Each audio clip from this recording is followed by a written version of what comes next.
하나님의 큰 은혜가 오늘 예배 참석한 성도 여러분들이 함께 하시기를 예수님의 이름으로 축복합니다.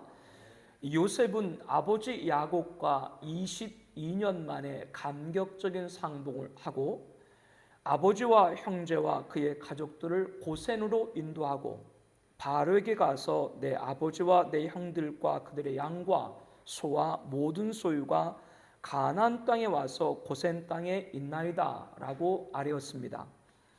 요셉은 형들 중 5명을 택하여 바로 앞에 서도록 하였고요.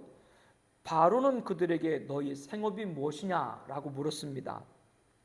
이에 요셉의 형들은 종들은 목자이온데 우리와 선조가 다 그러하이다 라면서 가나안 땅의 기근이 심하여 종들의 양떼를 칠 곳이 없기로 종들이 이곳에 거류하고자 왔사오니 원하건대 종들로 고센 땅에 살게 하소서. 이렇게 요셉이 일러준 대로 그대로 요셉의 형들은 바로에게 청을 했습니다. 이에 바로가 요셉에게 내 아버지와 형들이 내게 왔은즉 애굽 땅이 내 앞에 있으니 땅의 좋은 곳에 내 아버지와 형들이 고센 땅에 거주하고 그들 중에 능력 있는 자가 내 가축을 관리하게 하라. 바로는 흔쾌히 허락하고 자신의 가축까지도 이들에게 관리하도록 배려를 했습니다. 요셉이 형들을 시켜서 바로에게 대답을 하게 한 내용은 목자입니다. 선조 때부터 양떼를 치는 목축을 생업으로 삼았다고 답했습니다. 이러한 데는 애굽 사람들이 목축을 가증히 여겼기 때문이죠. 지금으로 말하면 3D 업종의 종사라고 왔다는 것입니다.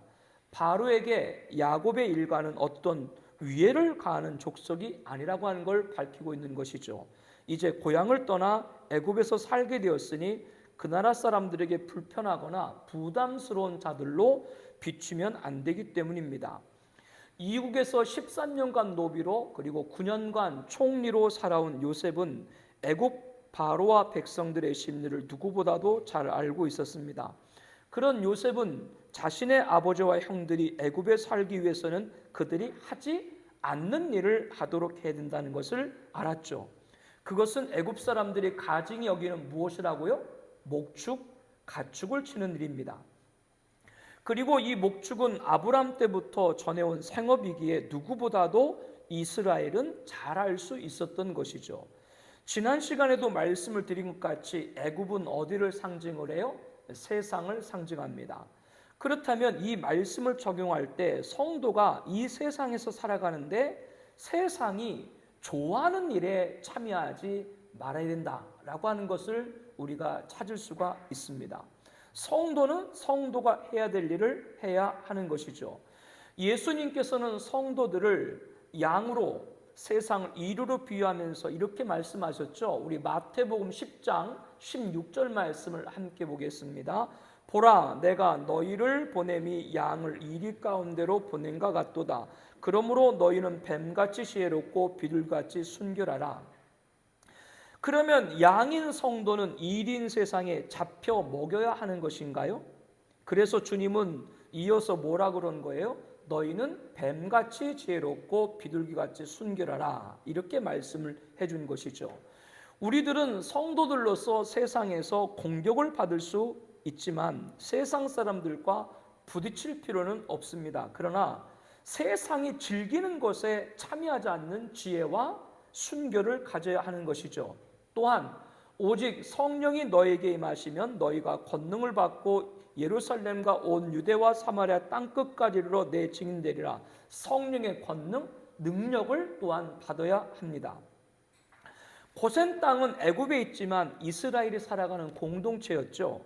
이곳에서 바로를 대적하지 않았지만 바로의 지배를 받지 않고 살 수 있었습니다. 이국이었지만 하나님을 떠난 것이 아니라 하나님의 통치를 어디에서? 애굽 안에 고센이라고 하는 성별한 곳에서 그들은 지킬 수가 있었던 것입니다. 우리는 천국 가는 그날까지 이 세상에서 살아야 됩니다. 그러므로 이 세상에 살아가는 동안 세상과 갈등을 가질 필요는 없지만 세상과 하나 되어서는 안 됩니다. 이 말을 잘 들어야 돼요.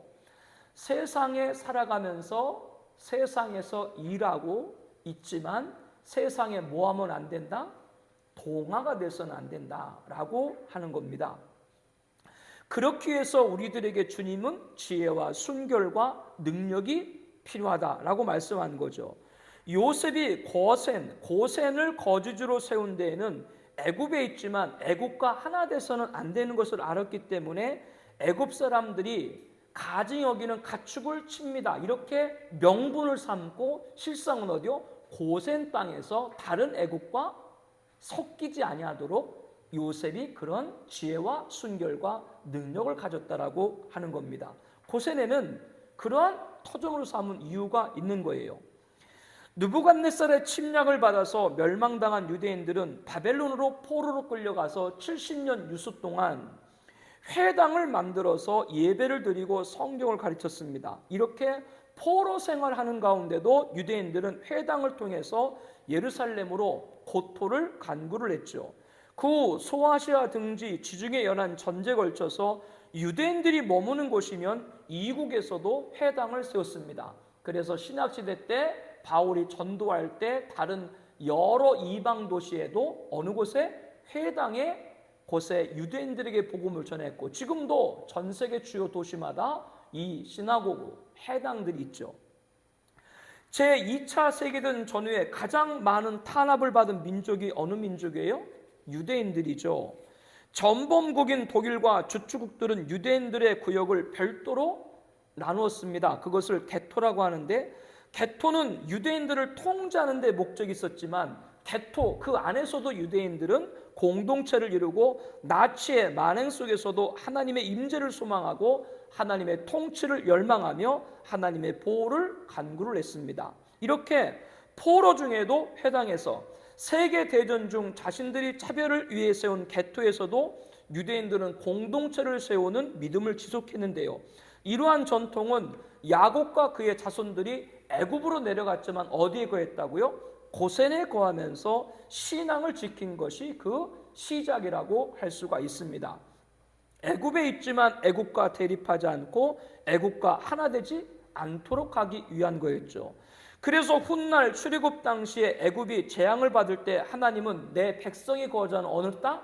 고센의 땅에는 구별해서 그건 재앙을 내리지 않게 하셨습니다. 그렇다면 오늘날 애굽인 세상에 있는 성도들, 저와 여러분들에게 하나님이 주신 고센은 어디예요? 맞습니다. 교회입니다. 하나님은 성도들이 세상에 살지만 교회 공동체를 통해서 세상과 하나 되지 않도록 하신 거죠. 그러므로 성도는 교회를 떠나서는 믿음을 지키기가 쉽지가 않습니다. 제가 고등학교 1학년일 때인데요, 시골 고향에 있는 교회를 다니는데 서울에서 부흥 강사님이 오셨어요. 지금 생각하니까 그분이 숭의감리교회 이홍문 목사님이셨던 거예요. 그리고 그분이 율동을 잘하세요. 몸이 내가 보기엔 한 90kg가 넘으실 것 같은데 몸이 이러신데 율동을 잘하고 오셔가지고 찬양을 가르쳐줬어요. 그런데 그때 찬양을 들으면서 좀 이해가 안 되는 찬양이 있었어요. 물을 떠난 고기가 살 수 있다 하여도 예수 떠난 성도는 살 수가 없네. 이게 무슨 말이에요? 물을 떠난 고기가 살 수 있어도 예수 떠난 성도는 살 수 없다. 그만큼 성도는 누구? 예수님. 그 예수님을 믿는 곳이 어디예요? 교회입니다. 그 중요성을 그렇게 찬양에 담아서 가르쳐줬던 것이죠. 사랑하는 성도 여러분들, 교회는 예배당을 가리키는 것이 아닙니다. 여기는 우리가 모인 것일 뿐이고, 교회라고 하는 것은 예수님을 구주로 고백한 저와 여러분이 교회인 줄로 믿습니다. 하나님은 아브라함에게 너는 나의 고향 친척과 아비집을 떠나라 라고 하셨죠. 세상에서 부르신 겁니다. 교회는 세상으로부터 부름받은 하나님 백성입니다. 하나님은 야곱에게 무엇이라고 했습니까? 지난주에 우리가 말씀을 찾아봤을 때 애굽으로 내려가기를 두려워하지 말라. 애굽은 세상을 상징한다고 말씀드렸죠. 이것은 세상의 보내심입니다. 하나님은 아브라함을 세상에서 부르시고 아브라함의 후손 야곱을 세상에 가라고 하셨죠. 교회는 세상으로부터 부름받은 하나님의 백성이고 또한 세상으로 보냄받은 그리스도의 제자입니다. 아멘. 하나님이 아브라함을 세상에서 부르실 때 내가 너로 큰 민족을 이루고 내게 복을 주어 내 이름을 창대하게 하리니 너는 복이 될지라 언약을 주셨죠. 그러면 야곱을 애굽 세상에 보내실 때 무엇이라고 했어요? 내가 거기서 너로 큰 민족을 이루게 하리라. 하나님은 세상에서 부르실 때 언약과 세상에서 보내실 때 언약이 동일한 것을 알 수가 있습니다. 그 이유는 무엇이에요? 지난주 말씀드린 대로 내가 너와 함께 애굽으로 내려가겠고, 우리는 믿어야 됩니다. 무엇을 믿어야 됩니까? 하나님은 우리를 세상에서 부르셔서 하나님의 백성으로 세우실 때도 하나님은 우리와 함께 하십니다. 또한 하나님은 우리를 세상에 보내셔서 그리스도의 제자로 세우실 때도 하나님은 함께 하시는 줄로 믿습니다. 이거를 믿어야 돼요.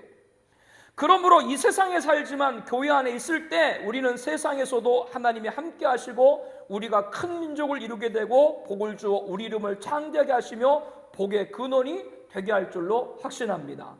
그래서 세상으로 하여금 하나님의 살아계심을 보여주도록 한 것이죠. 이것이 지난 시간에 말씀을 쭉 보면서 아브라함과 이삭과 야곱과 요셉의 발자취를 통해서 찾아본기도 하죠. 이러한 진리를 믿는 것이 어디예요? 교회입니다. 교회 안에 있지 않으면 이런 진리를 믿고 듣고 지키기가 어려워요. 이렇게 세상을 상징하는 애굽에서 고세는 교회를 알게 합니다. 교회 공동체가 얼마나 위대한가를 알아야 되는 것이죠. 오늘 말씀의 첫 번째 가르침입니다. 세상에 있지만 세상과 하나 되지 않고 하나님이 함께 하도록 하나님 우리에게 무엇을 주셨다? 교회. 교회의 위대함을 알아야 돼요. 요셉은 형들 중 5명을 택하여 바로에게 보이고 바로로부터 고센에서 야곱과 그의 가손들이 목자로 살 수 있는 허락을 받게 되죠. 그리고 요셉은 아버지 야곱을 인도해서 바로 앞에 서게 합니다. 바로를 만난 야곱은 바로에게 간절히 축복을 했습니다. 야곱의 축복을 받은 바로가 야곱에게 내 나이가 얼마냐라고 묻자 내 나그네 길의 세월이 130년이니다. 내 나이가 얼마 못되니? 지금 나이가 몇 살이라고요? 130세. 그런데 야곱이 뭐라고 그래요? 내 나이가 얼마 못되니? 아멘 안 해요. 130살이 싫어요? 그것도 얼마 안 되니. 왜 얼마 안 되니 그랬어요? 우리 조상의 나그네 길에 연조에 미치지 못한, 선대는 그보다 더 많이 살았으니까 제가 우리 열조보다는 나이가 적습니다. 그런 말이죠. 그러나 이 야곱이 뭐라 그러냐면 그럼에도 자신은 지난 130년 동안 험악한 세월을 보냈나이다. 이 가슴이 찌릿찌릿해지죠. 여러분의 인생이 몇 년을 살았건 지난 인생을 돌아볼 때 가슴이 찌릿찌릿 안 해요? 찌릿찌릿 안 하면 아직도 인생을 모르는 거야. 자신의 지난 130년 동안 인생을 험악한 세월을 보냈다. 이 말로 야곱은 대신하고 있습니다. 우리는 알죠. 야곱이 혈혈단신으로 고향 브엘세바를 떠나 밧단 아람에서 낮에는 더위와 밤에는 추위를 무릅쓰고 눈 붙일 겨를도 없이 지낸 20년.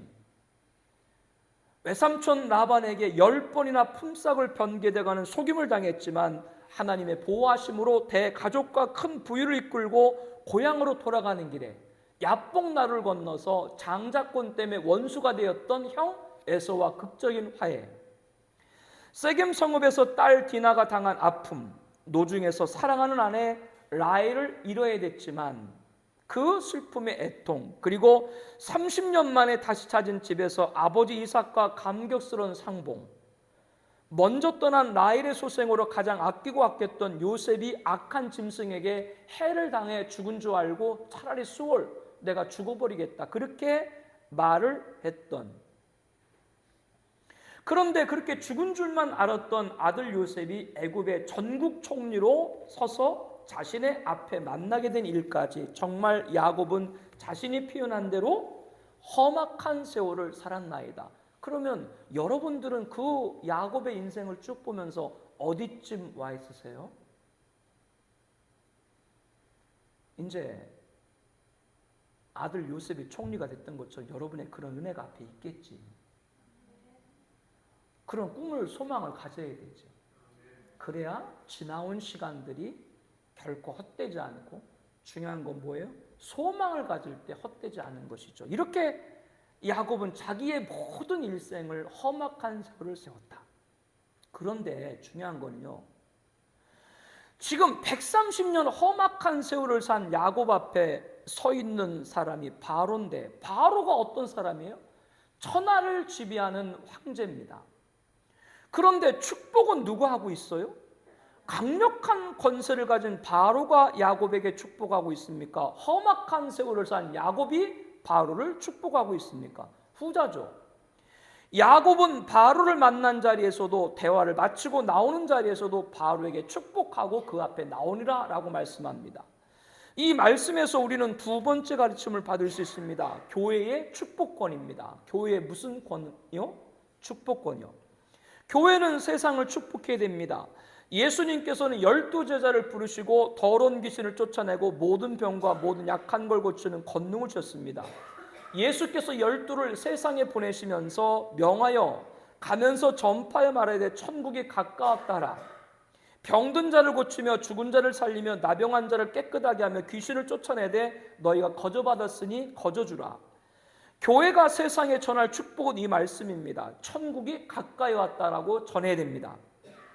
천국에 입성하는 길은 예수님을 믿는 것입니다. 이것이 축복이죠. 그리고 병든 자를 고치며 죽은 자를 살리며 나병한 자를 깨끗게 하며 귀신을 쫓아내야 됩니다.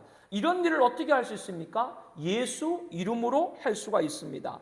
예수 이름이 뭐예요? 축복인 것이죠.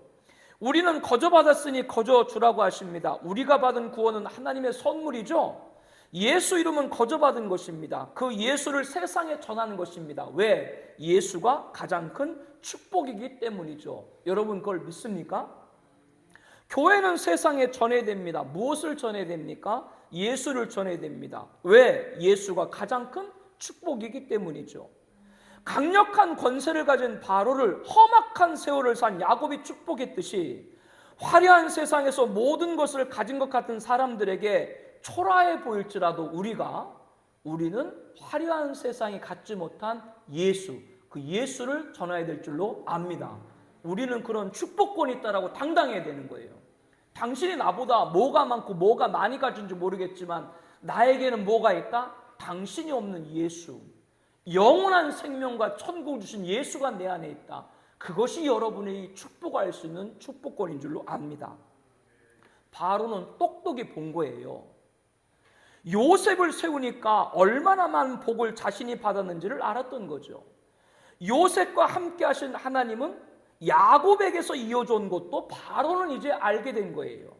그러므로 바로는 야곱의 축복을 받은 겁니다. 바로는 야곱의 축복을 받고 대담을 나눈 다음에 요셉에게 모든 요청을 다 허락을 했고, 바로의 명을 받은 요셉은 아버지와 그의 형들에게 거주할 곳 애굽의 좋은 땅 고센의 또 다른 이름인 람셋을 그들에게 주어서 소유를 삼게 하고 아버지와 그의 형들과 그의 아버지 온 집에 그 식구를 따라 먹을 것을 주어 봉양하도록 했습니다. 이렇게 바로는 요셉을 통해 야곱과 그의 자손이 편안하게 지내도록 하면서 바로는 자신이 축복받을 길을 활짝 열어놓은 거죠. 왜? 요셉과 그의 아버지 야곱 이 일가가 우리에게 있으면 뭐가 된다? 복을 받는다는 걸 바로는 잘 알았던 겁니다. 바로는 축복이 어디서 오는 줄 알았다고 하는 것이죠. 바로는 그 축복이 어디서? 요셉, 야곱, 그분이 곧 누구에게 통해서? 하나님을 통해서. 이거를 바로는 잘 안 겁니다. 아브라함 시대의 그러랑 아비멜렉은 자신이 통치하는 그랄 땅에 아브라함과 함께 온 사라의 마음이 뺏겨서 사람을 보내서 자신의 처소로 데리고 오죠. 아브라함이 아내 사라를 뭘로 얘기했어요? 누이라고 했기 때문에 아비멜렉은 이렇게 할 수 있습니다. 그러나 하나님은 아비멜렉에 현몽하여 사라를 취하려 한 것은 내게 즉 하나님에게 범죄한 것이다 라고 말을 했습니다. 사라는 아비멜렉이 취해서는 안 되죠. 그녀는 하나님이 언약하신 아들인 아브라함의 아들 이삭을 낳아야 될 여인입니다. 이러한 하나님의 뜻을 막아서거나 더럽히는 얘기는 용납될 수가 없었습니다. 사도 바울이 예수님 만나기 전에 교회를 잔멸했었죠. 예수 믿는 남녀를 끌어다가 옥에 넘기던 자가 사도 바울이었습니다. 이런 악을 행하던 바울에게 나타나신 예수님께서 사울아 사울아 부르시면서 내가 어찌 나를 박해하느냐. 교회를 핍박한 것을 가지고 예수님은 뭐라 그랬어요? 나를 박해했다라고 말씀을 하고 있습니다. 저는 이전에 설교를 하면서 어느 정부건 그 어떤 일이 있어도 교회의 고유 영역을 침해해서는 안 된다고 말씀을 드렸습니다. 그것은 하나님의 진노를 사는 겁니다. 하나님이 아비멜렉이 현몽하신 것처럼 대통령과 국회의원과 법관과 모든 국민에게 하나님이 현몽하기를 소망합니다. 지금 시대의 현몽은 뭐냐? 말씀이에요. 말씀, 하나님의 말씀. 현몽을 통해서 아비멜렉이 하나님이 깨닫게 하셨죠. 지금은 그 현몽이 뭐라고요? 말씀입니다. 하나님은 아브라함을 선지자라 이렇게 얘기했습니다. 그러므로 빨리 사라를 아브라함에게 보내면 아비멜렉 내가 살려니와 내가 돌려보내지 아니하면 너와 내게 속한 자가 다 반드시 죽을 줄 알리라 이렇게 했습니다. 예배와 자산과 신앙 등 교회 고유 영역을 침해하는 행정 지침과 입법과 법원 판결을 반대를 호소하는 목사들은 이 시대의 선자인 거예요. 이 부르짖음이 바로 현몽인 것입니다. 하나님 말씀을 전하는 것이기 때문에 그렇죠. 예배, 자산, 신앙 등 침해와 우상과 이교와 무속 등 죄악이 더 이상 하나님을 찌르지 않기를 우리 같이 기도해 주시기를 바랍니다. 저는 어느 정권도 부정하지 않습니다. 모두 하나님이 세우셨기 때문에 그렇습니다. 그러나 어느 정부가 되었건 교회를 간섭하려고 해서는 안 돼요. 왜 자꾸 교회를 손을 대요? 그거 안 돼요. 아비멜렉이 사라를 취하려고 한 것이 하나님께서는 뭐라 그랬어요? 자기에게 범죄한 것이다 이렇게 말을 했습니다. 그러므로 하나님은 아비멜렉 집의 모든 태를 닫아 재앙을 내렸죠. 하나님이 어떻게 하셨다고요?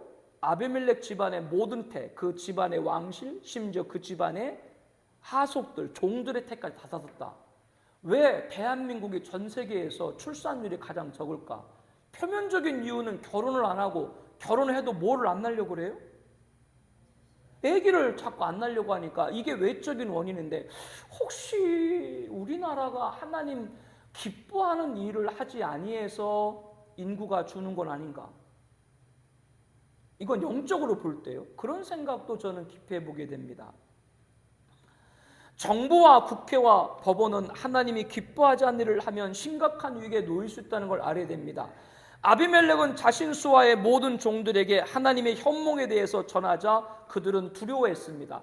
여기 두려워했다라고 하는 말은 무서워 떠는 것만 말하는 것이 아니라 경외한다라는 의미도 있죠. 이제 아비멜렉과 그랄 땅의 모든 사람들이 하나님을 경외했다 그런 말입니다. 우리는 그동안 어느 정권이 들어섰어도 국가 민족을 위해서 중보할 때 했던 것처럼 대통령과 모든 국민이 하나님을 두려워하는 성민의 나라가 되기를 기도해야 될 줄로 압니다. 지도자들이 한국교회 호소를 듣고 하나님 두려워하기를 기도합니다. 하나님을 두려워하지 않는 자들의 최후는 멸망일 수밖에 없다는 것이 성경과 역사는 증언하고 있는 것이죠. 6월 애국의 달, 나라와 민족을 위해서 정말 많은 중보가 요청이 됩니다. 아비멜렉은 하나님 말씀을 듣고 순응했죠. 사라를 아브라함에게 돌려보냈습니다. 돌려보낼 때 그냥 돌려보낸 것이 아니라 양과 소와 종들을 이끌어 아브라함에게 주었습니다. 또한 땅까지 소유하도록 했습니다. 그것도 부족해서 은 1000개를 사라에게 주면서 이것을 아브라함에게 주어서 그것으로 너와 함께한 여러 사람 앞에 내 수치를 가리게 하였노니 이렇게 감사를 전했습니다. 저는 정부가 교회의 후대를 바라지 않아요. 단 예배, 신앙, 자산 등 교회 고유 영역을 침해하지 말라라고 하는 겁니다. 저는 국회가 교회에 특권해 주기를 바라지 않습니다. 성소수자 차별을 금지한다는 명제로 다수의 국민이 피해를 보는 입법을 하지 말라라고 하는 것이죠. 저는 사법기관이 교회에 혜택을 주라 말하고 싶지 않습니다. 단 성경적인 판결을 하지 않기를 바랍니다. 심각합니다. 예, 심각해요. 지금 국회, 정부, 사법 하나님 찾고 기뻐하지 않는 일 지침 내리고 입법하고 판결하고 우리 성도님들 한국교회가 깨어 기도해야 정말로 빨리 대통령과 위정자들이 아비멜렉처럼 주의 종들의 부르짖음에 순응하기를 하나님 말씀에 순응하기를 축복합니다. 아비멜렉에 순응하자 아브라함은 화답을 했죠. 아브라함이 어떻게 화답을 했어요? 아브라함은 아비멜렉에 순응하자 그를 위해서 간절히 기도했습니다. 그러니까 하나님께서 아브라함의 기도를 들으시고 아비멜렉에 내리신 진노를 거뒀죠. 그래서 아비멜렉 앞에서 기도하는 것을 보시고 재앙으로 내린 태해문을 다 거두셨습니다. 정부와 국회와 사법은 교회와 적을 져서는 안 됩니다. 예수님께서 교회에게 천국 열쇠를 내게 주리니 라고 하면서 내가 땅에서 무엇이든지 매면 하늘에서 매일 것이고 내가 땅에서 무엇이든지 풀면 하늘에서 풀리리라 이렇게 말씀을 했습니다. 그러므로 정부와 국회와 사법 이 기관들이 교회가 부도덕한 요구를 하지 않는 이상 들어야 됩니다. 더욱 영적인 영역에서 두말하지 말고 들어야 됩니다. 그렇지 않고 교회와 적을 지게 되면 하늘에서 매인다는 것을 알아야 돼요. 하나님은 제사장 아론에게 이스라엘 자손을 위해서 축복하라고 했죠. 아론은 제사장입니다. 목사는 오늘날 선지하면서 제사장이기도 하죠. 하나님은 아론에게 이스라엘을 축복하라고 하셨습니다. 하나님은 목사에게 대한민국을 축복하라고 한 줄로 압니다. 어느 분은 자꾸 대통령을 저주하고 이러대. 그 사람 목사 아니에요. 목사 아니니까 대통령을 저주하지. 어제 그런 말을 함부로 해요. 자기가 하나님 세우신 선지자라나? 선지자가 대통령을 저주를 해? 축복을 하고 기도를 하고 나머지는 누가 판결하도록? 하나님의 판결하도록 맡겨야죠. 하나님께서는 제사장에게 이렇게 축복을 하고 했죠. 여호와는 내게 복을 주시고 너를 지키시기 원하며 여호와는 그의 얼굴을 내게 비추사 은혜 베푸시기를 원하며 여호와는 그 얼굴을 내게로 향하여 두사 평강 주시기를 원하노라. 하나님은 이같이 내 이름으로 하나님의 이름으로 이스라엘에게 축복할지니 내가 그들에게 복을 주리라 이렇게 제사장에게 나라와 민족을 위해서 축복하라고 했습니다. 목사는 선지자로서 성경에 반하는 행정과 입법, 사법을 처리하고 호소하고 제사장으로서는 하나님의 이름으로 나라와 백성을 위해서 축복을 해야 하는 것이죠. 그게 바른 목사죠. 6월 애국의 달 이러한 교회와 조국이 되길 소망합니다. 국가와 교회는 뭐예요? 하나예요. 국가 없는 교회 없고 교회 없는 국가가 존재할 수 없어요. 오늘 말씀을 대통령과 위정자들과 온 국민이 듣기를 바랍니다. 정부와 국회와 사법이 목사의 근심이 아니라 목사의 축복받기를 바랍니다. 목사 호소를 듣기를 바랍니다. 이것이 어찌 목사만의 축복이겠어요? 하나님께서는 성도님들에게 이렇게 말했죠. 너희는 택하신 족속이요 왕같은 제사장들이요 거룩한 나라요 그의 소유가 된 백성이니. 왕같은 제사장이다. 누가? 성도님들이. 그러므로 성도님들도 이 나라 민족을 위해서 축복해야 될 줄로 압니다. 여러분이 어떻게 축복을 해요? 우리 민수기 6장 24절 26절 말씀 함께 보겠습니다. 여호와는 내게 복을 주시고 다 같이 여호와는 내게 복을 주시고 너를 지키시길 원하며 여호와는 그 얼굴을 내게 비추사 은혜 베푸시길 원하며 여호와는 그 얼굴을 내게로 향하여 두사 평강 주시길 원하노라. 이렇게 여러분 대한민국과 대통령을 위해서 축복하기를 바랍니다. 그러면 그 축복 기도를 들으시고 호소를 들으시고 하나님께서 이 땅의 진노를 거두실 것입니다. 복을 주실 겁니다. 이게 교회의 축복권인 거예요. 교회의 축복권이라는 건 어마어마한 거예요. 그 나라를 축복하도록 하나님께로 이끌도록 교회를 세우셨기 때문이죠. 그러므로 한국교회는 더욱더 정신을 차리고 거룩한 예배와 유일한 구원자 예수 진리와 타협하지 않는 신앙을 사셔야 될 줄로 믿습니다. 우리가 지킬 것 지키고 축복을 해야 되는 것인 것이죠. 야곱이 축복을 받은 대로 야곱의 축복을 받은 대로 바로가 그럼 어떻게 됐습니까? 바로가 어마어마한 복을 받았습니다. 창세기 47장 13절 기근이 3년째가 되었습니다. 우리 함께 말씀 보겠습니다. 기근이 더욱 심하여 사방에 먹을 것이 없고 애굽 땅과 가나안 땅이 기근으로 황폐하니 요셉이 곡식을 팔아 애굽 땅과 가나안 땅에 있는 돈을 모두 거둬들이고 그 돈을 바로의 궁으로 가져가니라. 애굽 땅과 가나안 땅에 돈이 떨어진지라 애굽 백성이 다 요셉에게 와서 이르되 돈이 떨어졌사오니 우리가 먹을 거리를 주소서 어찌 주 앞에서 죽으리까. 요셉이 이르되 너희가 가축을 내라. 돈이 떨어졌은즉 내가 너희의 가축과 바꿔주리라. 그들이 그들의 가축을 요셉에게 끌어온지라. 요셉이 그 말과 양떼와 소떼와 나귀를 받고 그들에게 먹을 것을 주되 곧 모든 가축과 바꿔서 그해 동안에 먹을 것을 그들에게 주니라.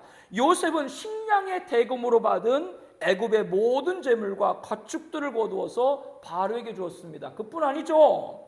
기근이 4년째가 되었습니다. 어떻게 되었습니까? 우리 18절 말씀 함께 봅니다. 그 해가 다가고 새해가 되매 무리가 요셉에게 와서 그에게 말하되 우리가 주께 숨기지 아니하니이다. 우리 돈이 다였고 우리 가축대가 주께로 돌아갔사오니 주께 낼 것이 아무것도 남지 아니하고 우리 몸과 토지뿐이라. 우리가 어찌 우리 토지와 함께 주의 목전에 죽으리까? 우리 몸과 우리 토지를 먹을 것을 주고 사소서. 우리가 토지와 함께 바로의 종이 되리니 우리에게 종자를 주시면 우리가 살고 죽지 아니하며 토지도 황폐하게 되지 아니하리이다. 그러므로 요셉이 애굽의 모든 토지를 다 사서 바로에게 바치니 애굽의 모든 사람들이 기근에 시달려 각기 토지를 팔았습니다. 땅에 바로의 소유가 되니라. 요셉이 애굽 땅 이 끝에 저 끝까지 백성을 성읍들에 옮겼으나 요셉은 애굽의 모든 백성과 토지를 거두어서 바로의 것이 되겠습니다. 그뿐 아니죠. 23절 말씀부터 우리가 한번 계속 볼까요? 요셉이 백성이 이르되 오늘 내가 바로를 위하여 너희 몸과 너희 토지를 샀노라. 여기 종자가 있으니 너희는 그 땅을 뿌리라. 추수의 5분의 1을 바로에게 상납하고 5분의 4는 너희가 가져서 토지 종자로 삼고 너희 양식으로 삼고 너희 가족과 어린아이의 양식으로 삼으라. 그들이 이르되 주께서 우리를 살려싸우니 우리가 주께 은혜를 입고 바로의 종이 되겠나이다. 요셉 애굽 토지법을 세우매 그 5분의 1이 바로에게 상납되나 제사장의 토지는 바로의 소유가 되지 아니하여 오늘까지 이르니라. 요셉은 애굽 토지법을 제정하고 추수의 5분의 1은 누구의 것? 바로의 것이 되고 5분의 4는 누구의 것? 백성의 것이 되게 했다. 땅은 하나님이 만드셨죠. 근데 왜 땅 주인이 있어요? 인간 사이의 비극은 땅을 인간이 소유하면서 비극이 된 거예요. 땅을 갖고 있으면 아무 일을 안 해도 땅 때문에 돈을 벌어요. 이거는 성경적인 것이 아니에요. 그럼 어떤 분이 이 성경을 보고 그럼 뭐 공산주의 하자는 얘기네? 공산주의가 잘못된 거는 땅을 국가 소유하는 건 잘한지 모르겠지만 열심히 하든 적게 하든 배분이 똑같기 때문에 공산주의는 잘못된 거예요. 근데 지금 요셉은 모든 땅을 애굽 바로의 소유로 하되 그 땅에 소출의 5분의 1만 누구의 것? 왕에게 드리고 5분의 4는 누구의 것? 백성. 그러니까 자기가 열심히 하면 더 많이 버는 거예요. 이거를 지대세 그러고 토지 공개는 그러는데 지금은 이미 모든 땅들이 각각 개개인의 소유들이 되었기 때문에 그거를 다 국가가 몰수하거나 그런 법을 만들 수는 없죠. 여기서 중요한 것은 우리들이 뭐냐면 이 성경을 보면서 전부 다 걷어가지고 전부 다 그러면 뭐 바로 거 되게 되면 국민들은 하나도 없네? 그렇게 보지 말고 요셉이 한 정책들은 뭐요? 하나님이 원래 세우신 창조와 모든 인간들이 동일하게 살아가도록 만든 땅, 그것을 뭐요? 새로운 왕정 체제에서 공화정 체제에서 모든 백성들이 이제는 잘 살 수 있도록 그 정책을 했다. 그렇게 여러분 이해를 하시면 됩니다. 바로 왕의 것 다 됐다. 그렇게만 보면 안 된다고 하는 것이죠. 야곱의 축복을 받은 바로에게 요셉을 통해서 하나님이 이렇게 복을 주신 것이죠. 이거는 결국 그러니까 바로 왕 한 사람, 바로 한 사람의 복 받는 것이 아니라 그로 인해서 기근 가운데도 모든 애굽 사람들이 잘 살게 된 줄로 믿습니다. 우리 성도님들이 이와 같이 처소에서 복의 근원되길 축복합니다. 여러분 있는 곳에 복이 되길 바랍니다. 제발 부탁했는데 복 있는데 따라다니지 마요. 돈 되는데 따라다니지 말고 여러분이 복을 받고 여러분 있는 곳에 돈이 따르길 축복합니다. 기도해요. 기도하라고요. 사람 생각을 하지 말고요. 여러분에게 주신 축복권, 교회 준 축복권이 살아있기를 다시 한번 축복합니다. 오늘 말씀의 세 번째 가르침은 교회의 창대함입니다. 하나님은 인류의 첫 번째 조상 아담에게 복을 주시며 생육하고 번성하여 땅에 충만하라 하셨죠. 대홍수 심판 후 인류 두 번째 시도인 노아에게도 복을 주시며 그들에게 이르시되 생육하고 번성하여 땅에 충만하라 하셨죠. 그리고 한 택한 아브라함, 이삭, 야곱에게도 동일하게 그걸 줬죠. 그리고 심지어는 애굽으로 내려갔는데도 이스라엘 족속이 애굽 고센 땅에 거주하며 거기서 생업을 얻어 생육하고 번성했다라고 말씀합니다. 이방 애굽에서도 이스라엘의 생육하고 번성은 계속된 것이죠. 이러한 창대함은 하나님의 복을 받았기 때문이다 라고 하는 건 두말할 나위가 없죠. 애굽은 세상을 상징하고 고센은 교회를 상징합니다. 교회가 세상에 둘러싸여 있어도 하나님의 복을 받으면 세상도 교회의 창대함을 막을 수 없는 줄로 압니다. 우리 청하비전교회가 이 창대함의 복을 받기를 축복합니다. 교회의 창대함이라고 하는 것은 수적인 부흥과 물적인 풍요와 외적인 웅장만을 의미하는 것이 아닙니다. 영향력입니다. 창대함은 뭐라고요? 또한 영향력으로 표현할 수가 있습니다. 이미 요셉이 전국 총리로 왕자만 바르고 될 뿐 실제적 통치로 애굽에서 영향력에 대해서 우리는 이미 잘 알고 있습니다. 바로를 축복한 야곱을 통해서 그의 영향력이 얼마나 큰 것인가를 또 오늘 말씀을 통해서 배웠습니다. 이렇게 우리 교회의 창담에서 영향력을 찾아야 될 줄로 압니다. 누룩 아시나요? 밀을 굵게 갈아서 반죽을 해서 띄운 것인데 빵을 만들 때 부풀게 하는 발효제가 누룩입니다. 이러한 누룩의 특징은 종교적 측면에서 부패와 죄성을 암시하는 것으로 이해가 됐죠.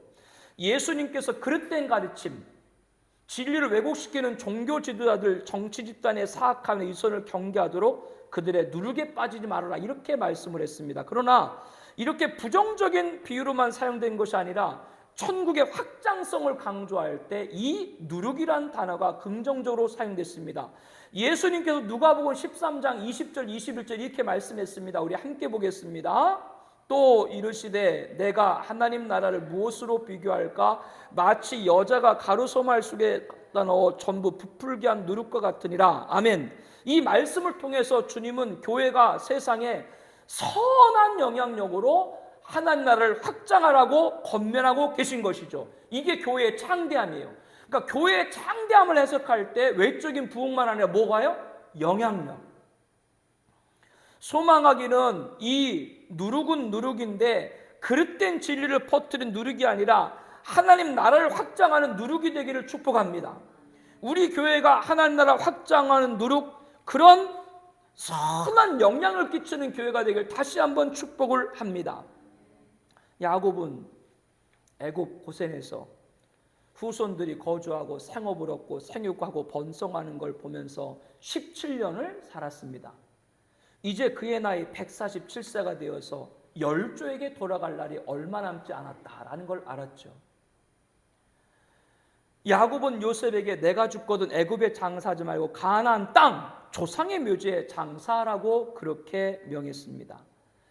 야곱은 요셉에게 반드시 유언을 따르겠다고 맹세까지 하도록 했죠. 모든 말을 다 마치는 야곱은 침상머리에서 하나님께 경배를 드렸습니다. 임종 직전에 야곱 모여 하나님께 경배를 했어요. 야곱은 자신의 유해를 가나안에 장사하도록 한 것은 왜 장사하도록 했는가? 여러 가지 이유가 있지만 후손들에게 너희가 애굽 땅에 있지만 너희가 가야 될 곳은 어디다? 가나안. 절대 가나안을 잊지 말아라. 그래서 자신의 유해를 가나안 땅에 묻히도록 한 거죠. 우리에게 지금의 가나안은 교회이고 영원한 가나안은 천국이다. 지난주에 말씀을 드렸습니다. 우리는 지상에서 교회에서 교회의 위대함, 교회의 축복권, 교회의 창대함, 영향력을 통해서 이 세상에 하나님의 살아계심을 알게 될 줄로 믿습니다. 이 거룩한 사명을 감당을 해서 세상 사람들이 본향 천국을 바라보는 은혜가 있길 축복합니다. 우리 영향력으로 세상 사람들이 천국을 바라보도록 하게 하는 일을 우리가 하는 것이죠. 그를 위해서 우리 교회의 위대함과 축복권과 창대함, 영향력을 허락하신 겁니다. 히브리서 11장 15절 16절 말씀을 함께 보겠습니다. 그들이 나은 바 본향을 생각하였더라면 돌아갈 기회가 있었으려나와 그들이 이제는 더 나은 본향을 사모하니 곧 하늘에 있는 것이라. 이러므로 하나님이 그들의 하나님이라 일컬음 받으시는 부끄러워하지 아니하시고 그들을 위하여 한 성을 예비하셨느니라. 세상의 가나안 본향 천국 한 성, 세상의 가나안 본향 천국으로 시선을 향하도록 우리 교회 주신 위대함과 축복권과 창대함의 영향력을 나타내야 되는 것이죠. 그래서 야곱이 모든 말을 마친 후 하나님을 경배한 것처럼 세상 사람들이 하나님을 경배하는 인생을 만들도록 우리가 해야 됩니다. 그래서 우리에게 뭐요? 교회의 위대함과 교회의 축복권과 교회의 창대함의 영향력을 주신 것이죠. 이런 은혜로 승리하는 여러분 되시기를 예수님의 이름으로 축복합니다. 우리 함께 통성으로 기도하겠습니다. 우리 5가지 기도 제목 있죠? 우리 함께 읽겠습니다. 세상에 있지만 세상과 하나 되지 않고 하나님이 함께 하시는 교회를 허락해 주시면 감사합니다. 교회의 위대함을 알았습니다. 세상에서 그리스도의 제자로 살아갈 수 있는 지혜와 순결과 능력을 허락하여 주옵소서. 2번째, 세상의 모든 것을 가진 사람들에게 우리가 초라해 볼지라도 우리는 세상에 갖고 있지 않은 예수를 전하게 하옵소서. 예수가 가장 큰 복입니다. 교회 주신 축복권을 당당히 행하게 하옵소서. 3번째입니다. 하나님 정부가 교회 고용력을 침해하는 행정과 국회가 성소자로 인해 다수 국민이 피해를 보는 입법과 법원이 반성경적 판결을 거두게 하옵소서. 정부와 국회와 사법이 교회와 적을 지지 않게 하옵소서. 목사와 성도와 교회의 축복을 받게 하옵소서. 하나님이 들으시고 이 땅에 진노를 거두시고 복을 내려 주시옵소서. 6월 애국의 달 이러한 교회와 조국이 되게 하옵소서. 4번째입니다. 하나님은 야곱의 축복을 받은 바로에게 요셉을 통해서 큰 복을 받게 했습니다. 우리 성도님들이 있는 처소에서 복의 근원이 되게 하옵소서. 우리에게 준 축복권, 교회 축복권이 살아있게 하옵소서. 5번째입니다. 하나님께서는 이스라엘이 이방 애굽에서도 생육하고 번성을 한 창대의 복을 주셨습니다. 교회가 세상에 둘러싸여 있어도 하나님의 복을 받으면 창담을 막을 수 없습니다. 창담은 외적인 것은 물론이고 내적인 영향을 포함합니다. 세상에서 그릇된 진리를 퍼뜨린 누룩이 아니라 하늘을 확장하는 누룩으로 선한 영향력을 갖게 하여 주시옵소서. 우리 함께 통성으로 기도하겠습니다.